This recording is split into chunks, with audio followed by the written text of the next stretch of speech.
আমার কাছে কিছু রিপোর্ট আসতেছে বিচ্ছিন্নভাবে যে একটু হুমকি দুমকি চলতেছে কোনো জায়গায় বিচ্ছিন্নভাবে। আর একটা হলো আওয়ামী লীগের নামে আমাদের নেতাকর্মীদেরকে অ্যারেস্ট করাবার একটা ষড়যন্ত্র চলছে, এরকম আমি আভাস পাচ্ছি।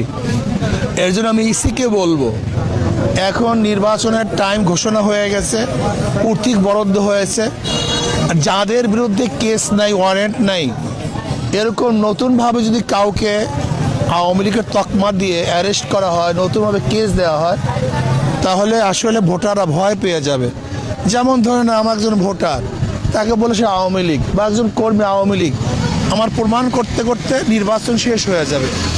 এই জন্য আমি ইসিকে বলবো, মাত্র কয়েকটা দিন পরবর্তী সরকার এসে তারপর তাদের বিরুদ্ধে ব্যবস্থা নিবে, এবং যারা দোষী না এবং যাদের বিরুদ্ধে ওয়ারেন্ট নাই, এরকম কাউকে এখন আওয়ামী লীগ হোক যেই হোক না কেন, আওয়ামী লীগের তকমা দিয়ে অ্যারেস্ট করা ঠিক হবে না। যদি এরকম অ্যারেস্ট করা হয় তাহলে লেভেল প্লেইং ফিল্ড ঠিক থাকবে না।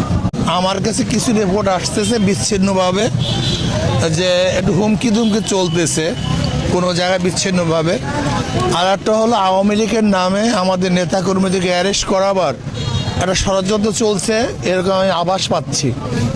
এর জন্য আমি ইসিকে বলবো, এখন নির্বাচনের টাইম ঘোষণা হয়ে গেছে, কর্তৃক বরাদ্দ হয়েছে, যাদের বিরুদ্ধে কেস নাই, ওয়ারেন্ট নাই, এরকম নতুনভাবে যদি কাউকে আওয়ামী লীগের তকমা দিয়ে অ্যারেস্ট করা হয়, নতুনভাবে কেস দেওয়া হয়, তাহলে আসলে ভোটাররা ভয় পেয়ে যাবে।